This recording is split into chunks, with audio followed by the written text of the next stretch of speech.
to Getting Grounded, the open and honest conversation about the transition of parenthood and everything that comes along with it. The joy, the chaos, the fulfillment, the challenge, the identity shifts, the relationship changes. Let's talk about it all.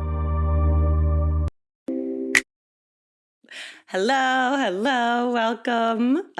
Today we are joined by a very, very special guest. We have Jennifer Wiessner, who is a licensed clinical social worker, a certified sex therapist, sex educator who specializes in raising sexually healthy children, which we will talk about in our second portion of our episode. But first portion, we're going to talk all about marriage and sex lives and couples with young children or children in general. But the extra bonus is that I'm very, very lucky, and she's also my aunt. So welcome. It is an honor to be your aunt and to be here today. Oh, thank you. I'm so excited to have you. I know I was just saying that, but you have so much information in both of all of this into marriage and sex therapy. And I mean, the raising sexually healthy children is such an incredible topic. So I'm very, very fortunate that we're going to dive into this today, because I do think we're starting to talk more about being a parent and being a mother and the challenge and, incredibleness that comes with all that. And people are becoming more open in whether it's postpartum or different phases. But I still think, at least I haven't found that people talk about the marriage and relationship component and necessarily the toll that it takes on that, or just the reality of what that looks like. And even in my friendships, I feel like, where we will openly talk about motherhood, but I'm more of one of the only ones that's like, Michael this, or, we're going through this, but I am that way, you know that. But I think people keep those cards a little closer to the vest. So I'm happy to talk about that today. Before we get into all that, I want you to tell everyone a little bit about you. I obviously know everything about you, but every single thing there is to know. But yeah, tell everyone about Jennifer the human before we dive in. Me, the human. So let's see. Interesting to be the youngest of 7 children and sort of, the truth teller, the one who is, interested in sort of figuring it out psychologically. So even just starting there. And I have been partnered with my partner, Greg, for it's 30 years this year that we are just together. And then I think we're married some amount of years, close to that. Something less than that. Something a tiny bit less than that. Yeah, it's because we're in 2006, right? Yeah, so 27 years. Yeah. I'm slow with the math, and that had a lot of ups and downs, crises, things that. The way that Greg and I talk about it is a lot of the things that we went through, I mean, even during our engagement all the way through, were things that often couples find tear them apart. And, by the grace of whatever in the universe, it brought us closer together. With each tragedy, whether it was a health crisis or a crisis with one of our families, I've had 2 near-death experiences, and so kind of coming to grips with those things, I think they do make you a bit of a unique couple in that way. And so I think instead of turning away from each other, we have invested in and made it a practice of turning towards, even when it's really hard.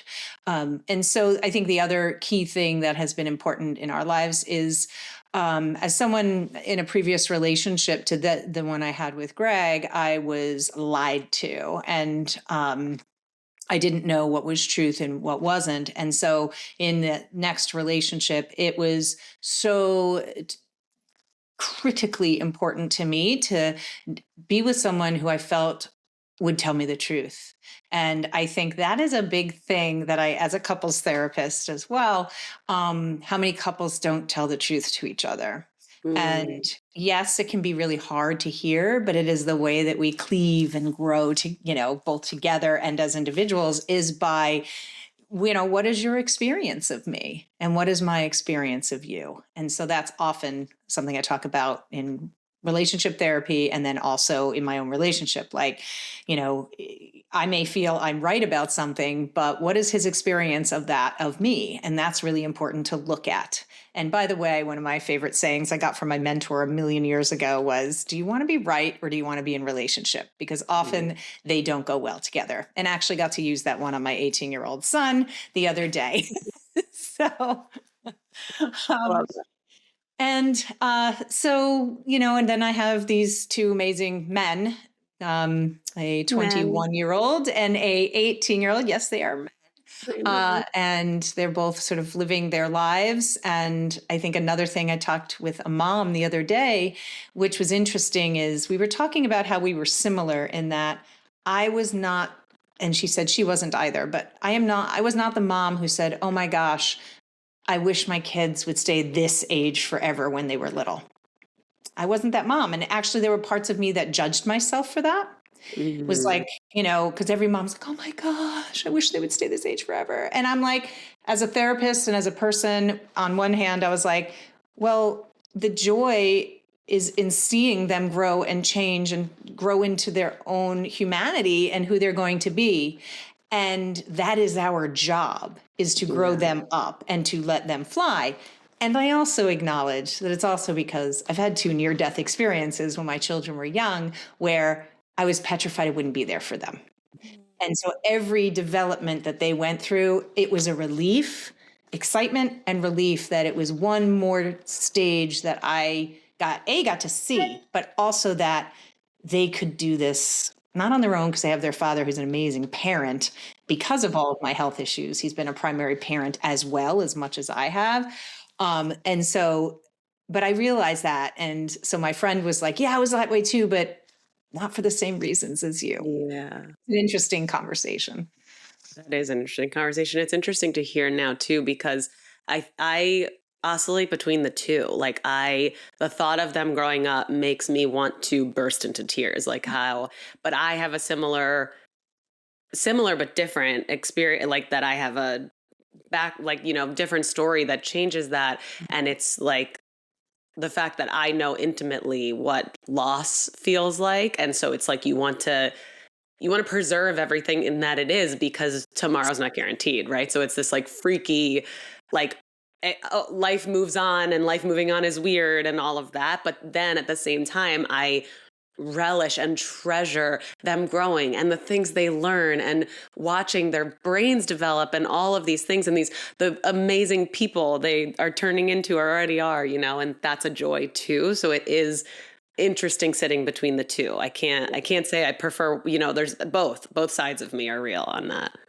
So It's so I mean, interesting. and that's the whole idea of how we experience ourselves and then, what we experience from others. Like here we have a similar story, and yet the context and the nuance is so very different, Yeah. but they're similar. So that's interesting. Yeah, that is. And I want to ask one thing, based on what you said about having one relationship and then moving into the second one, and the trust and the honesty. And I'm curious because I think there's different ways that can show up, right? It's like carrying that trauma into the next relationship, and then it showing up as this like need of honesty and in like a kind of unhealthy way, and then also handling it in a healthy way or doing your own personal work. And I just want to know how you managed that, and then how you managed it in your relationship, because there are that can be two different conversations, right? I need you to be honest with me versus Mhm. let's trust each other. So I'm Yes, curious of the. it's a good distinction. I know for myself, how there's certain things you remember in your life, and because they're probably important in some way. And I do remember being in therapy after that experience, and I remember saying to therapists, probably bawling in tears, like, how will I ever trust anyone again? And I remember her saying, um, you will, and it'll be different, Mm, and you will have more information. You are made different by this, but it doesn't mean that's a negative thing. And so that kind of just stayed with me. And she said, you'll recognize red flags better too. I mean, I was a very mm, sheltered youngest child. And so, and all of that came true. I mean, it was all of that. And then going into a relationship, sort of interesting how we sort of, how, your orbit pulls in certain people, and pulling in someone who, after a few dates, said to me, I'll never forget this one either, walking down the street somewhere in like Avon, New Jersey, near the beach. And I think I must have been saying something that was a little cheeky and probably a little, maybe a little game playing. I don't remember. But I remember him stopping on the sidewalk and looking at me and saying, if you play games, this isn't going to work. And I remember feeling that like, what? Because, I don't know. I don't know how to say this appropriately, but like, I had boyfriends in high school and I didn't really have to do much to make that happen. And Yeah. now this guy is telling me, this isn't going to work. And boy, that was the most attractive and best thing Yeah. I'd ever heard. And it was somebody who I knew was going to see me and call me out. And then that's the whole sort of the mastery of relationships is how do we see people, and I know more progressive languages calling them in terms of like seeing you and saying that doesn't work for me and that's not okay, or it hurts my feelings or whatever it is, and I don't like it. And he has always been that for me. And he knew that I needed that and wanted that. I mean, whether it's you look terrible in those jeans, Jennifer, or it's or Jennifer in this conversation, you know what? You've told me to let you know if you're talking too much, you're talking too much. Like, and really having it helped me to also develop my own spine and my own backbone and my own skin, and be like, Yeah. yeah, let me experience myself. Yep, I am doing that. And so we've done that for each other. It's not for everyone. Yeah. I think of so many of the couples I sit with, like a lot of them are what we call best friend marriages, where that's the hardest couples to work with. Because, Really? yes, because best friends never want to upset each other. So they have a Mm, really hard time of getting out of that sort of geniality with, being cordial and being sweet and being kind. Like, how can I say this to my partner? It'll hurt them. And so helping them sort of get underneath that is sometimes takes a lot of time. So not that we've never been best friends, yeah. but we have been truthful and honest, sometimes to even where it hurts. And for me, not for everybody, for me, I'd take that any day. Yeah. No, I wholeheartedly agree with you. And it's also interesting to hear that explanation of best friend marriage. I'm not familiar with obviously most of the terms and the things that you are. But in a heartbeat, I would tell you that Michael is my best friend. But my other best friend, as you know, is Sam. She's been a lifelong best friend, and we are honest with each other. And to me, that is a best friendship, like Yeah, the honesty, those real conversations. So I'm not afraid to hurt Michael's feelings. And that, of course, I don't intentionally want to. exactly. Right, But right. we will have honest conversations, and that's how I would describe a best friendship. But it's interesting. I can understand the depiction that you're describing and why that would be difficult too. Yeah, it sometimes just takes a little bit longer to sort of get underneath that and help them understand how this is going to help them grow and how it's going to actually help in the end their friendship as well as their long-term relationship. Right. Yeah. I think this is where this came from. I'm not really sure, but Michael has a best friend of his that is by far one of his closest friends because they once had to have like a very difficult conversation, which among men is rare. I don't know if that's your experience, but that Mhm. is what, we live. And I think maybe it was them or someone else was having this conversation about how you don't want to have those things, but when you do, it brings you so much closer together because it is the realness and the honesty. So I think like their surface level of not addressing those things or bypassing them is going to keep you at a certain level of closeness, right? And when you actually breach those topics, it brings you much closer. So I can only It's like the imagine. whole, movement of vulnerability, right? We fear it, and yet it is the thing that will ultimately bring us closer. And I think that's what you're Right. talking about. And if more people could do what you just spoke about, of, oh, this feels really uncomfortable and I'm going to really expose parts of myself. And then you Mm, jump in and you're like, oh, like this feels so good to do this. But that's, of course, if you have somebody on the other end who's going to treat you that way as well. right. You don't always Right. have True. Yeah. I think and I'm thinking about friendships, but also related to marriage, like it's a choice, right? Sometimes it's worth having those conversations and sometimes it's not at all. Like you know what you're or you think you know what you're going to You receive think you or know. what's worth it to you, right? So I And think sometimes that's it needs to be facilitated. That's the other yeah, thing. yeah, There are yeah. certain conversations that need some help and guidance. Yeah. Right.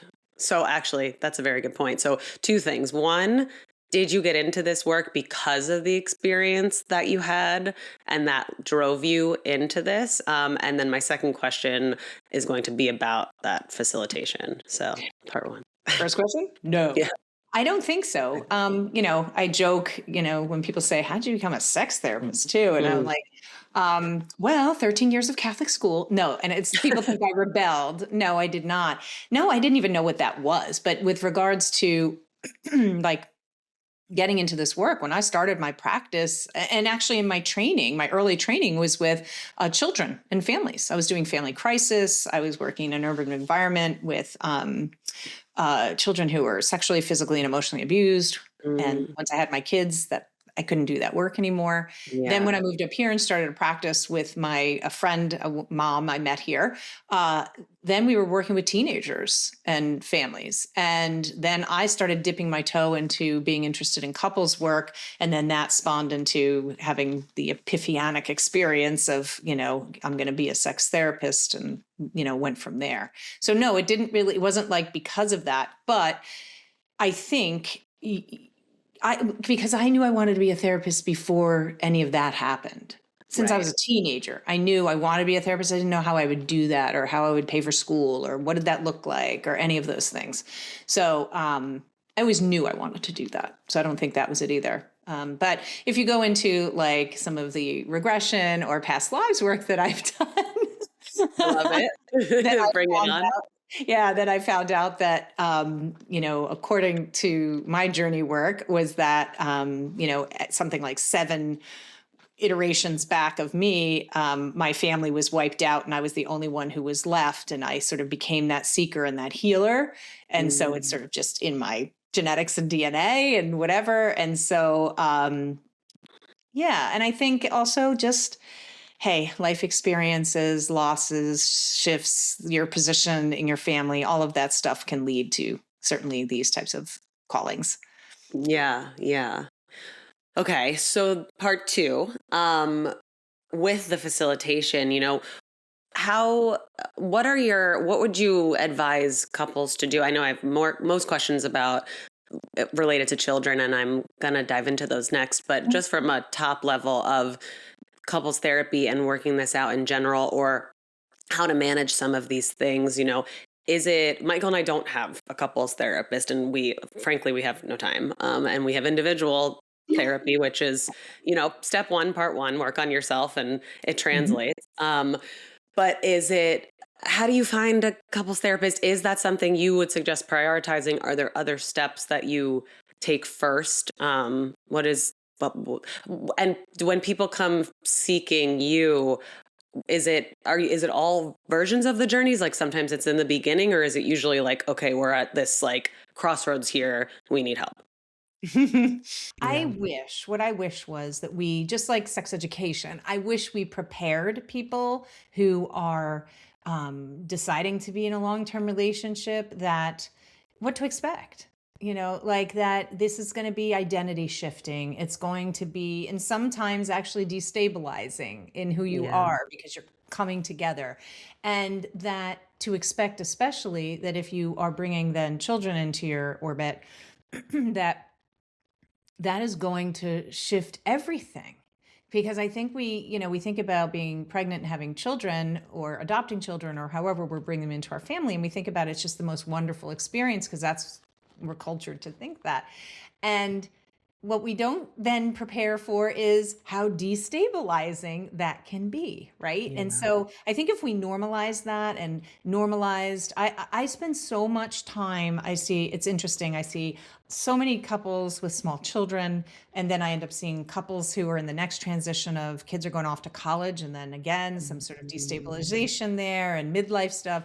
And then I see, people who are in the, generativity phase of their lives. And And it's like, if we could normalize the things that actually happen during those times, we'd be so much better off. So, for example, I spend so much education time on, hey, did you know some of the most difficult points in long-term relationships and marriage is when you have, children under 3. It's like, or, I have many with, 3 children under 5, because if you think about it, and, I think, and then as you said, like as a mother, it's like you're supposed to do it all. And what's the thing to go? And when I ask couples, it's going to be the relationship and sex. It's like they Yeah. become, the things that get tossed to the side. Um, and I always like to sort of make a triangle with my fingers at the top and say, remember, you are the people that created this environment, this life. And so if this isn't working up here, everything underneath is not going to work either. And so invest in that. But I think so that education of what it can look like, and it's not all hearts and roses, like I think that's important. It just, Yeah. because then we could say, you know what? Yeah, this time is really hard. And yeah, I don't have a lot of self-care time, and we're barely speaking to each other. No one's sleeping, and that's kind of normal for right now.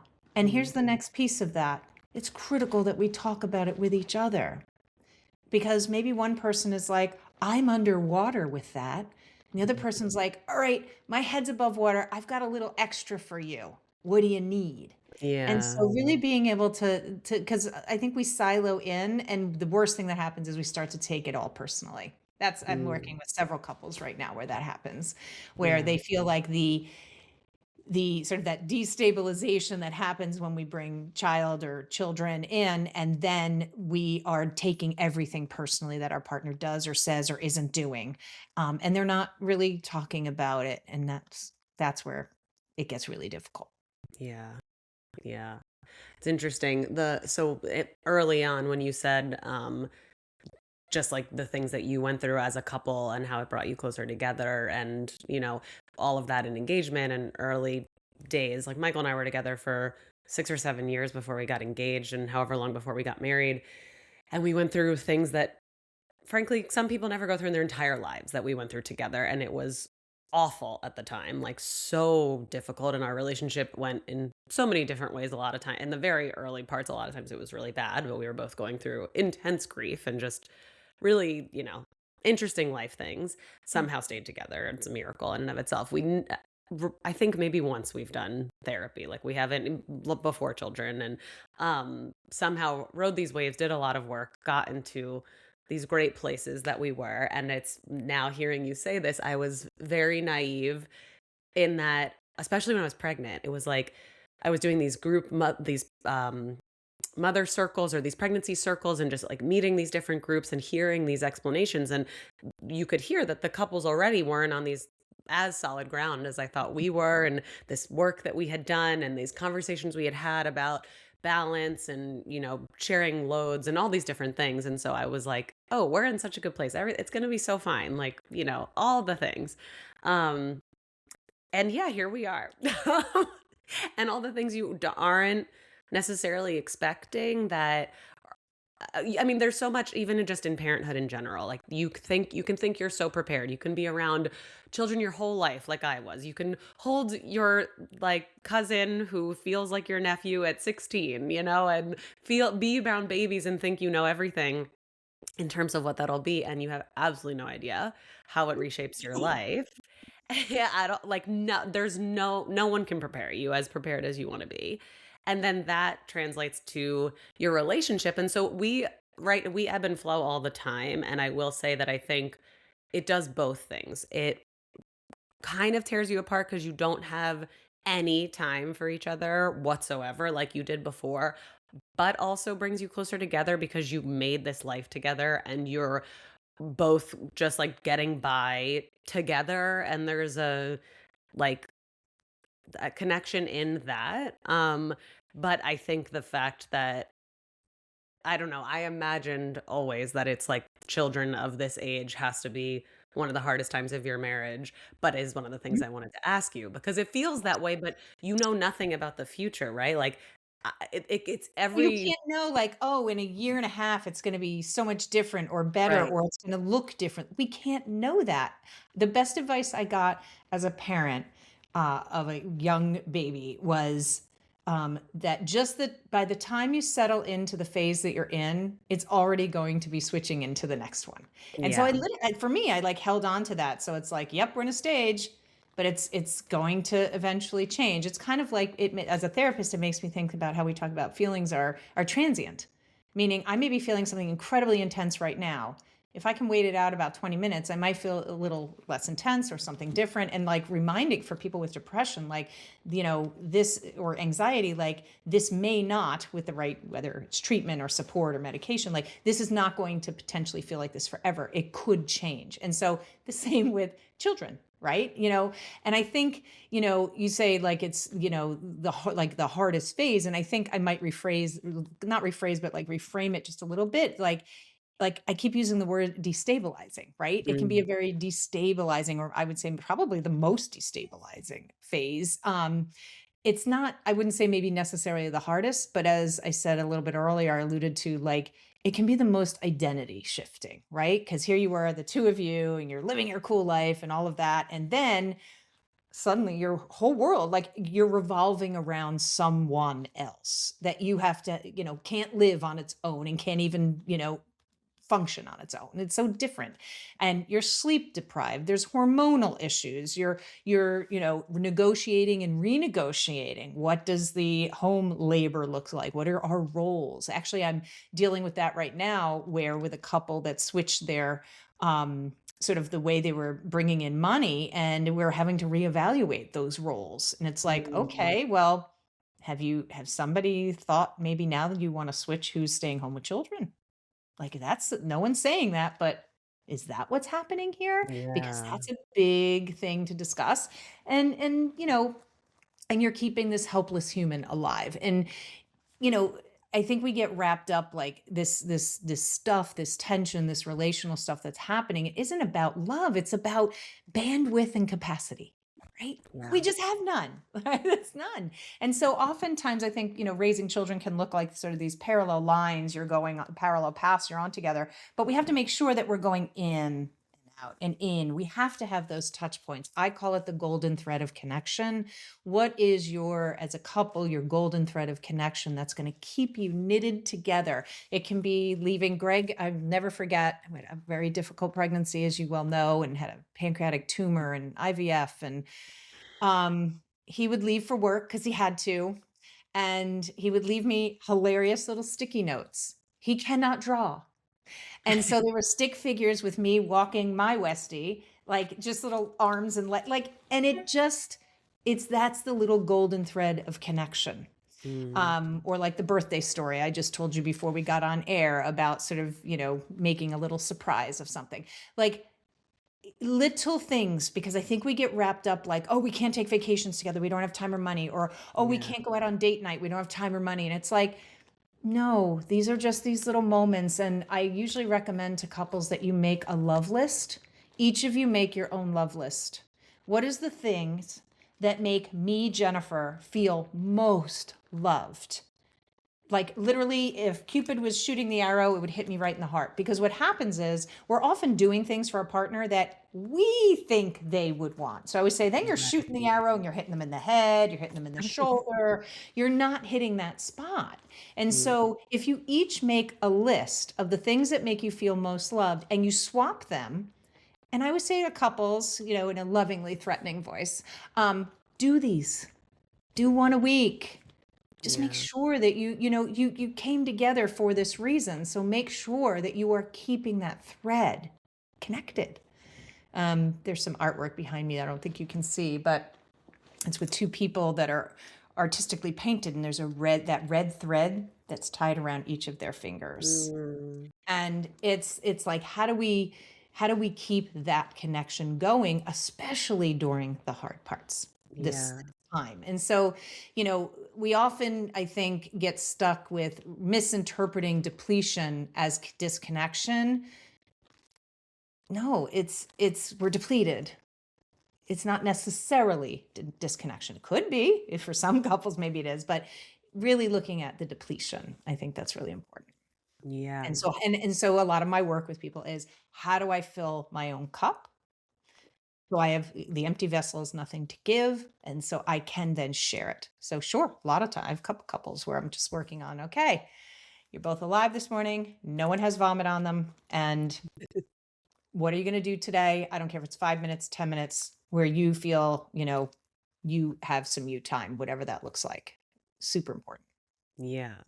Okay. Two questions follow up to that. Mhm. The first being, how do you determine what your love things is? Because I remember a long time ago when the love languages were really popular, and I was like almost equal in all the areas, right? And because like all of it's important, and I think like I feel like it's hard to exactly know yourself personally, like how am I going to feel the most loved? So how do So I you? think you're looking at sort of languages, which is a little bit more, the theory of it. Right, I'm right, saying behaviorally. I mean, and I'll give you some of mine, and this is the one I use as an example because I think it can show how simple it can be.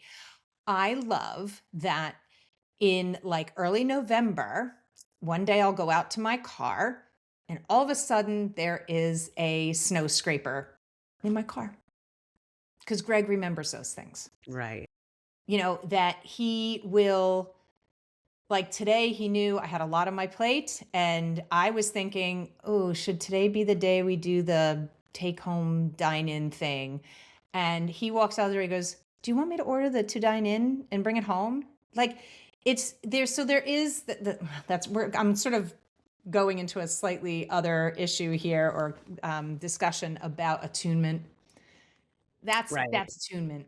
And Yeah. attunement is hard, especially for couples that are not um, really schooled well in it or have that characteristic. But getting to a place of attunement is you don't read each other's minds, but you are aware enough of your partner's how they behave when they're upset, when they're happy, and then you're Yeah. able to sort of query about, hey, what's going on for you? Yeah. It's not so much about knowing a language. I would say this is almost in a way I'm trying to simplify it for the everyday is saying, what are the things? Yeah. I like that he gets up before me and brings the dog his little medications because he knows I like to stay in bed and snuggle with the dog and he'll bring them Mm. to my pillow so I can give them to him. That's my love language, but Yeah, it's yeah. what are the actual things? So if you each have 5 to 10 things on your list, like, hey, bring me coffee in bed. Hey, offer once a week to read the stories to the kids before bed so I can, Mm. do something for myself or Yeah. whatever it is, it's the behaviors because the theory is important, but in the like you just said, no time, no energy. I don't have a time to read a book, but we can do behavioral things in our everyday. Maybe somebody Yeah. likes to bring home flowers or cook once a week or whatever it is. But Right. those those are kind of the things. Just sit Behavioral. and think about specifically behaviors that would mean a lot to Well, you. That and you makes know what? Yes, behaviors that we know. And here's the other thing that comes out of that is some people say, "Well, I don't really know what like makes me feel loved." And I'm like, "Well, guess what? If you don't, guess who else probably doesn't?" right. So it's Right. really important to identify those, and Yeah. that can go into a whole other tangent of often sitting with. Predominantly this happens with women, in their 30s and 40s, and I say, whether it's anything from what makes you happy to what turns you on or whatever and they're like, I don't know. I'm like, Right. yeah, because you were never cultured to think like that. You're not cultured to think about yourself and pleasure of any sort, whether it be getting your hair cut, rubbed, or or pleasure in the bedroom. And so we are not cultured to think that way. Yeah. Sorry, I'll pull back in from that tangent. No, no. Well, that's great because soon, very soon, I want to switch into Yeah. sex conversations because I want to make sure we have enough time. But the second follow up to the thing you said before is when you were referencing that couple and you were saying, what 5 to 10 minutes can you take for yourself? Is that step one? Like you're like, okay, fill up your cup and then you can fill up each other's, or are they working in tandem? I'd want to see, I'd be like, because I'm a therapist, I'm like, I want to see the couple first. I need to see what Yeah. their Yeah. bandwidth is. But what I would say to that is have a conversation about how important it is that and I always speak from the I. Like, I feel it's important that we fill our cups up. How do you feel about that? What is your cup? What is my cup? And what do we need to be both prioritizing so we can both get these needs met so we then have some energy left capacity for each other. So Yeah. conversation first, because I wouldn't want you to be off like, see ya, I'm off doing my, self-care thing and I didn't talk to you about it and, I don't know what Right. you need. So, have a conversation first. Yes. What are some of the things that we can do to bring a little, whether it's ease, quiet, relaxation, joy, whatever it is, and then check in again. Like, hey, I took this time. It's kind of like that whole self care thing where people are like, yeah, I'm doing all this self care and I still don't feel great. It's like Yeah. we might not be doing the right things. So, checking in, like, how did that time you spent, feel for you? Like, I work with a lot of folks where they're like, okay, Friday night is like, one parent's night where they're like, doing their thing from 6 to 8. And it's like a scheduled thing. Or Tuesday night is his night. Like having time where can we do that for each other if it's possible? And it can be Mm, smaller things too. You know, sometimes just going out to the grocery store by yourself is yeah. great too. Such a treat. It's such a treat. You're like, wow, I can focus on one thing other than please don't hit each other. Yes, Okay. Like, exactly. um, and okay, this is amazing because I'm loving that we are having day to day, like approachable, real tips Yes. that will actually land. So beyond that, I'm curious then, when is therapy necessary or helpful, or when should people seek that out versus or in addition to the day to day, I should say. One thing I can say, I'll start from the end and work my belt self back in, is I am often, just because of my sort of position in Maine and what I do and the nuanced work that I do, and that I have a lot of following, is that I am often the fourth therapist. And that is not great. That's a hard Okay. place to be, meaning they've gone through this 4 times or 3 times, and then they're coming to me. Often what I have seen is that it's because a lot of couples therapists aren't skilled in working in the intimacy and sexuality piece. So they are addressing sort of the day-to-day communication stuff, but not addressing the how that then shows up in the intimacy. So they've Mm, worked, they've worked, they've worked. It's still not better, and they end up with me. So what I usually say, my recommendation would be is don't wait till it gets really bad. yeah. Yeah, it's like when you have, a cut and it should have maybe got stitches or cleaned and you're like, "Oh, it'll be fine. Oh, it'll be fine." And a week later it's getting worse. And a week, and then it's like we don't want to amputate your thumb. Yeah. So it's better if you can, see the signs. And if you're like this doesn't feel good, and sometimes I'll suggest again, because not everybody has money to do this, like see if you can work in, whether it's, there are some good people to follow on Instagram. There are some good books. You mentioned, one, there's a great book by Emily Nagoski called Us. Okay. And so, reading a relationship book and then seeing like, oh, am I a little clear on what's going on? Again, talking Mm, about it. And then if it feels like this isn't getting us anywhere, or if you find yourself, which is common as being in being in a loop where it's like we have the same fight all the time and you're yeah. stuck in like this gridlock, then yeah, get it to therapy if you can, Okay. because it just kind of festers over time. Because if you think about it, if you're both still operating in the same loop and you're not having any new information coming in, it doesn't, it's not going to get better. Not gonna magically go away. No, Yeah. it will not magically go away.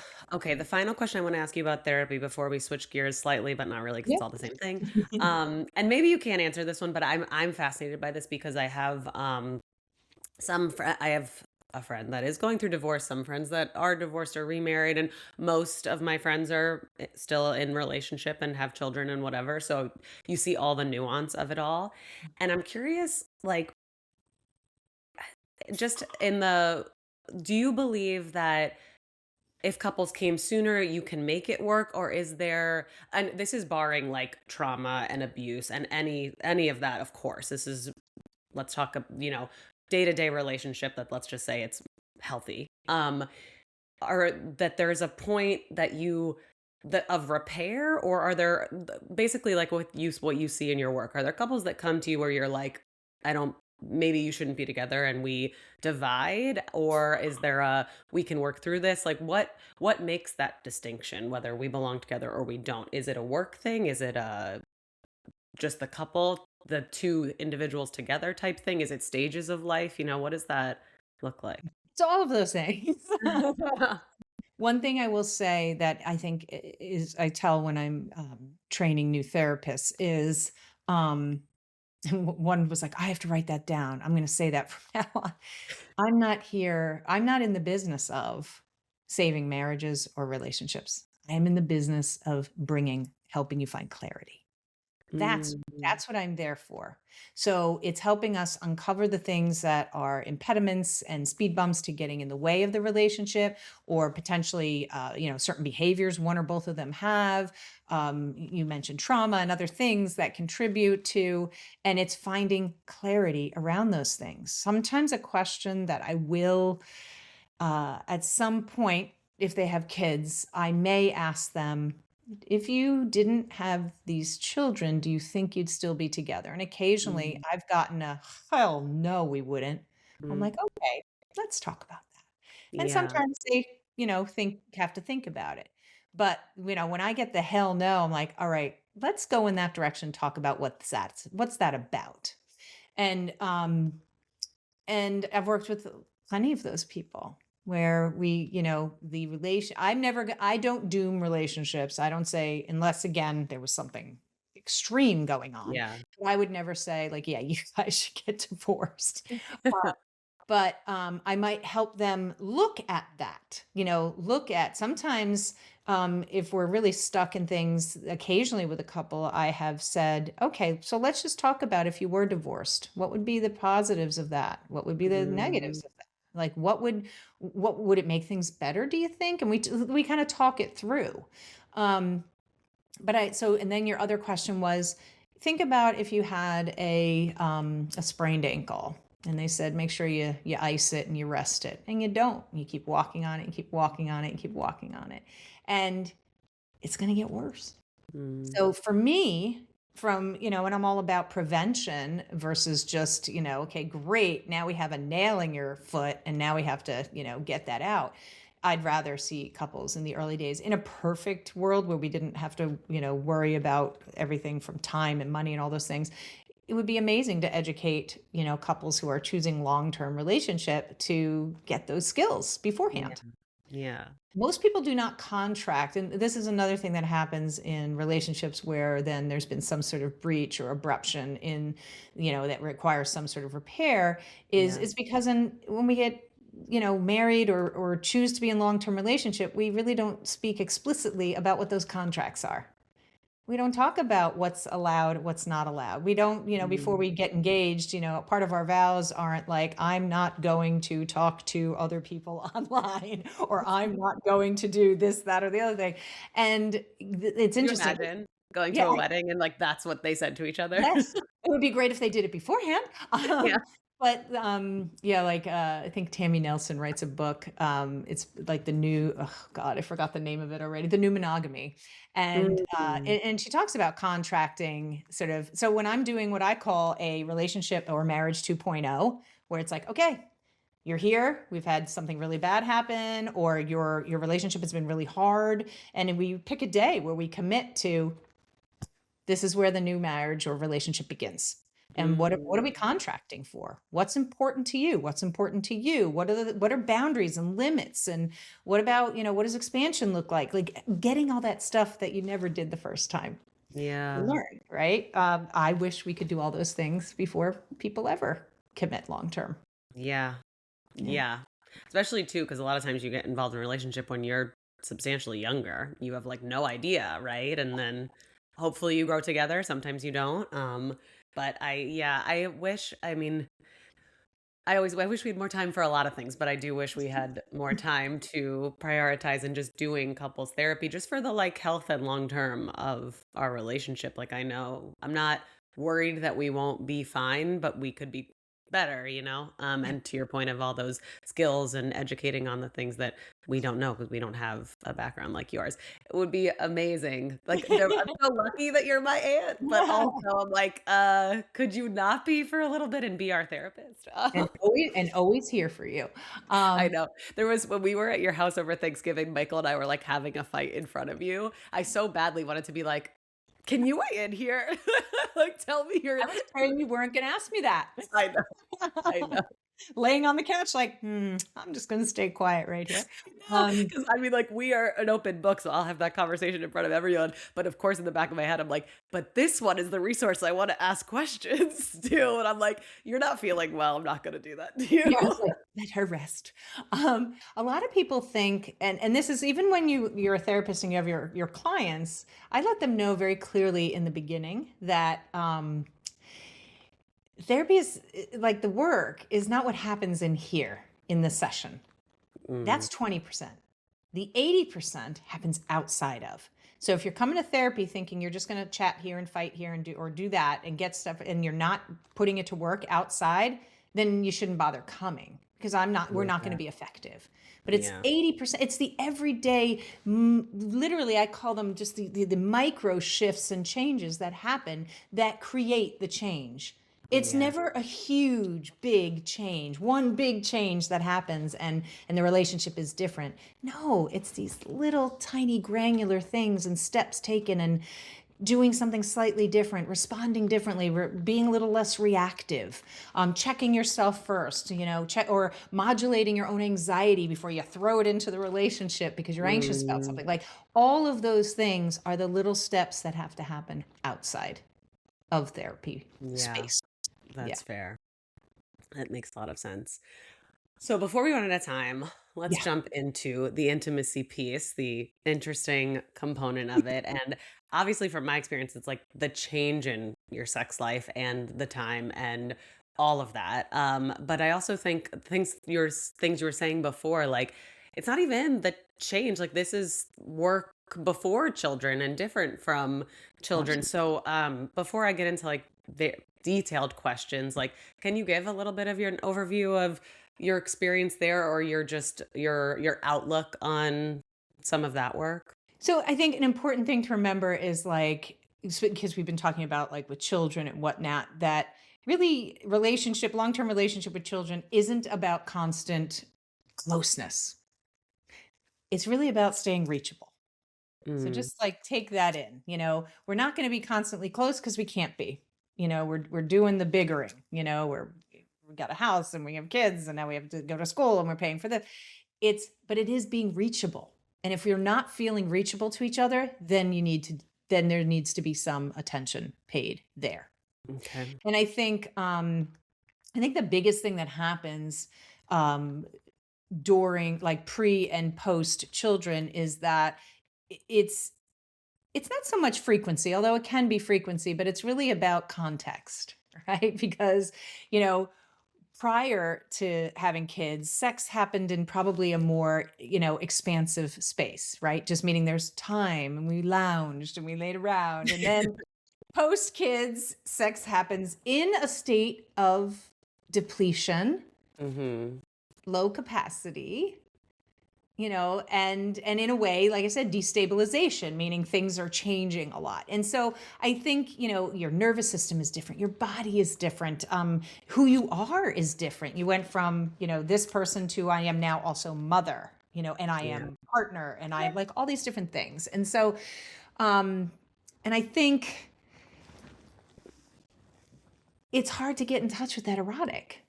Mm, It's not the easiest thing to do because especially if we're touched out, and all, yeah. the things that we're exhausted. We come home from doing something all day at a job, and then we get home and it's like quick into, dinner and baths and dog walking and all of those things. And it's like, you just want to put your head down and go to sleep. Like you're Yeah. exhausted.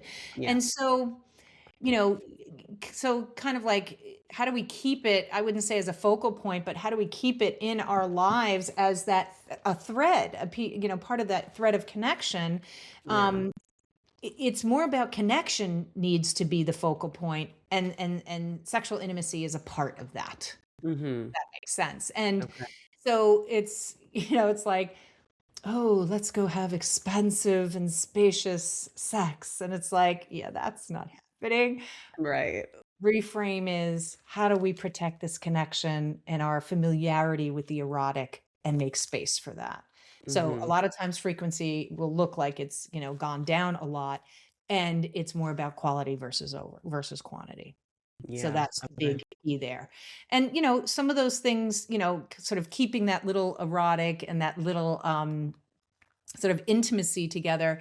Um, oh God, this is a whole topic, but I'll keep it brief. But like, like being flirty with each other, but without pressure.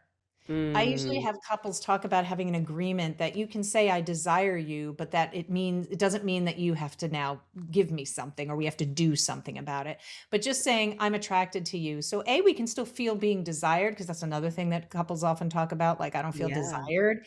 But that so having an agreement around flirting without pressure. So you can tap someone on the bottom, or you can kiss the back of their neck, or you can say you hottie and that, things that you would want to say, but you start to hold back because you don't want the person to feel pressure. If you can have an agreement around that, it keeps that erotic thread going.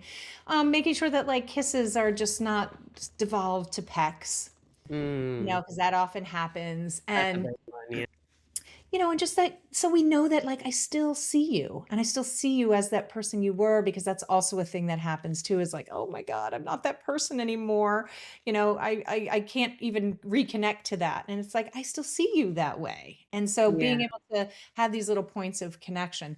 The big thing, and this is something, again, education wise, I do so much around touch, sort of that non-demand touching without having it lead anywhere. That is so important, because I have seen couples that have literally scaled it back to they are afraid to do more than that peck goodbye, because they're afraid it's going to give a clue of some sort or a sign to their partner that they might want something else. But they're like, I don't want anything, but they want to be connected. Mm, So they shut yeah. everything down. And that's where it's like, oh, we got to bring that back. And we start having those agreements around non-demand touching and flirting without pressure. And how do we get that back without demand for some sort of, you know, sexual intimacy?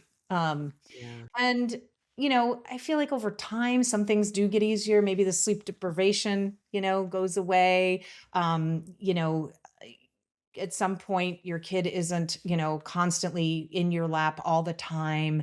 Um, Granted, it's replaced with other things. So Right. that's what I meant when we started this whole conversation. Maybe it's a good way to tie it together, is how life is always going to be there and happening. So it is important that as we're living this time of parallel life, that we are turning in here and there, because otherwise you can't wait till this thing is over, whatever it Yeah. is. It's always going to be replaced with something else.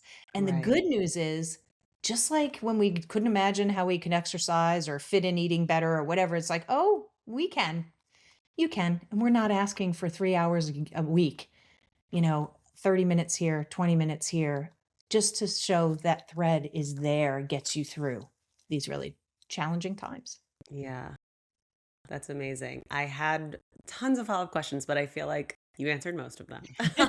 And I do think that is a really, because I was going to ask like more specific questions around like a lot of the language and things you see online are like, well, yeah, at the end of the day, you're exhausted and you're depleted. Because especially for me, it's like, oh, we're about to go to bed and now we're gonna have sex. Like, Yeah. what? And they'll be like, oh, well, have time during nap or do it before if you're having a date night, like before you go out. And I'm like, none of that is realistic. During nap, we have to clean the house or we have whatever. And before we go out to eat, like the kids are running around. What do you mean? So it often has to be at the end of the day when you are then exhausted. So I like gonna ask like specific questions around how do you say for fitting it in time wise, but I think There's a maybe quickie in a closet. Oh, I just said that out loud. I mean, everything from quickies in the closet, everything from, I'm not I don't love technology and screens, but it might be like their favorite toy. It could be a building thing. And then Mm, you maybe when they're a little bit older, but it's like a closed door, and teach them about privacy over time as they get older. mm, But at this age, it could also be that maybe you are setting up literally a 1 or 2 hour walk or play date with some other parent who takes your kids, or a babysitter. And instead of like, oh, let's go out and meet friends for drinks, we have to prioritize ourselves. yeah, That's yeah, the thread. Again, it's not all the time. It's quality over quantity because it's not Right. that parenthood is like the murderer of sex, but untended to resentment is an Mm, exhaustion. Like, yeah. so Yeah. reframing that, so, but it is much of life is about priorities. Yeah. No, it's such a good point. And the only other thing, like tactically, which I feel like you already mostly answered too, was my gonna be my question of like, is this a phase? But if you're not doing it, like maybe it is a phase, right? Maybe up to 3 is the most challenging time for couples. But if you let up to 3 go without anything in between, it's not like magically at 4, you're gonna be like, well, now we're super into each other and let's do it, right? I'm Exactly. sure the That's why divide the just thread continues to grow. is so Yeah. important. And because Yeah. what I then see is, and it's very clear, it's something sort of universal that I see where if they've let it go, because they keep saying, oh, we'll have time for that when they're in first grade, sixth grade. And then all of a sudden they're Right. more independent in the fifth, sixth, seventh grade, and they feel estranged. And there's even like a Right. number I've noticed. I can't say that this is clinical, but I have noticed that when there's been 6 months where like nothing's really happening, it starts to feel awkward. And then they start to just I avoid the imagine, awkward. yeah. Yeah. And then it's like now it's not only we don't know what's going on, now we both feel awkward. And now we're both like, yeah, let's not look at this. And then they come in for therapy. Yeah. So Got it. we don't want people to get to that point. Right, exactly, I know, I can't imagine. I would've like, we're in the fact even though we're barely surviving these stages right now, we are still connected in a lot of those capacities, thankfully, and I can't imagine how you begin to initiate something like that if it's gone that far, right? And then who does, and you're both overthinking it, I'm sure it gets Oh, yeah. so difficult, yeah. And then let's just throw in all the different body issues that happen, everything from, Right. postpartum, but then also then we don't have time to care for ourselves. And I see that in just as many male identified folks as I do female, where they're like, they feel like they're settling into their dad bods, as they're saying to me. And it's like, and they Mm, don't feel good about themselves. And yeah, it's like, it's happening. Like, that's back to that idea is both talking about it and sort of what is your experience of yourself and what are you experiencing from each other, and talking about that because you are in the same struggle together. Yet what happens is we start to feel like we are not in this together, and we're sort of yeah, both in survival mode for ourselves, but then we're also not looking towards each other. We're looking outward and sort of trying to just survive. And that doesn't work yeah. well. And I think that's a such an amazing point because I think you forget that your partner is having those experiences, and especially for me, like as when I was younger, and I share this openly, I'm fairly certain you know this, like I had an eating disorder, I had horrible body image issues, I had so many things that I did a ton of personal work to heal, and I deeply love and appreciate my body now, especially after having children. I know that's not everyone's experience, and so I don't have that. That doesn't come into the bedroom. But my husband does because he doesn't have that background and he doesn't have that work that he did to reframe this love around himself of all the changes of that. And his body isn't what it's used to. He doesn't have time to prioritize that. And very vulnerably, he's had to come to me and share, like, I'm not feeling super comfortable. And A, how grateful I am when he does choose to say that so that I can know. And then B, Intimacy. yeah, the reminder of that experience of like, "Oh, right, I'm not experiencing that, and I would never imagine that you were," especially because we wouldn't think that from men, right? I'd be like, "Why are you having that?" And I think all of those details are things that we forget, and all I'm thinking about is like the time and the difficulty with having the children, but there's so much nuance involved. Absolutely. And I think they get forgotten in this Yeah. conversation a lot, whether it's body image, but also just the roles. And depending on, if they're the primary person who's bringing in money, like these are all different issues that end up coming in about Mm, what they're feeling both fearful, vulnerable about, and don't really feel they can bring them up, especially if it has to do with body image. Or if there's been a traumatic birth, that they have no right to say that they felt that trauma too, because they didn't mm, quote mhm, experience it mhm. directly. And I have had a few cases like that, and really helping them frame that as again, their experience, and that there is the trauma of, as my husband has experienced, of seeing your Yeah, partner, either cut open or, not sure if she's going to live. Like that's trauma. And it's yeah. the vicarious trauma of experiencing it while someone else is. So yeah, it doesn't get really addressed. So, final question in Mhm. terms of all this is how do you suggest these conversations gets initiated if someone's like, I don't even know how to bring this up to their partner? Of course, I'm like, individual therapy potentially, but without that, I think like reading, doing Yeah, some reading, because I'm very sensitive to people's financial capacity, so I feel like right. not everybody can go to therapy, and then it's also somebody who's going to understand, who's maybe understanding about the couple's dynamic, but then being able to sit with you individually to talk about that. And then if you're someone who has a uterus, please tell them all to read "Come as You Are" by Emily Nagoski. Well, not the only, it's one of the first books that came out about the female anatomy, desire, and arousal that finally is about women, so Mm, super important. I'm also trained, like I've done a lot of training with Terry Real and all of his real life therapy. I love his stuff. And so like reading The New Rules of Marriage is a ooh, I good have that book. book. That's a good one to start. I always say for the nuts and bolts and like doing things and having communications, and also looking at, where you are on his grid is really important. Am I one up and Mm, grandiose? Am I one down and shame? It's like, I think those are important things. But those are some of like and then anything by Esther Perel. oh God, So, yeah. so mating in captivity, that's very relative to your sort of demographic that you're talking about, people with Yeah. children. So those are some of the top ones I have sitting, right here next to my desk. Yeah, I have a few of them, so we're doing well. We're in good company. Yeah, exactly. This has been incredible. Like I said, such a wealth of information. Thank you, thank you, thank you. Where can everyone find you and like where do they get more nuggets of great information from you? So you can get me on Jennifer Wiessner, healthysexuality.com. Nice long name there. And I'll link it, don't worry. so even if and even because you can only see a therapist that you're licensed in the state. So I'm licensed in Maine and New Hampshire, but I do consultations for adults like yourself, Sam, and couples where it's more like the stuff you're talking about. How do we start this? What Yeah. educational stuff can I offer them? I do those across anywhere in the United States and Canada. So Okay, cool. people can go to my website and look under specialties, and you'll see sexual health consultations. So I Amazing. do those, and I'm trying to think.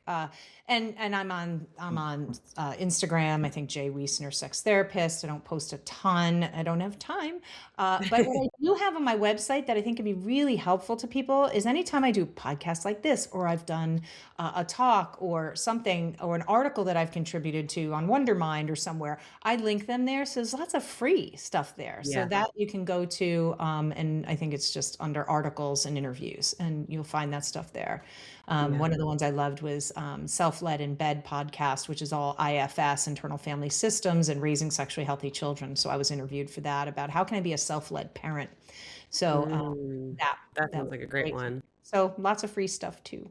Amazing. Yeah, I will link to all of this in the show notes. And you have a monthly newsletter that I love Yes, and that's right. And I have a free monthly too. So newsletter, and I always have a free resource or something in there. yes, So yes, yeah. so that's fantastic. So sign up for that too. Okay. Well, thank you. You're You're the so best. welcome.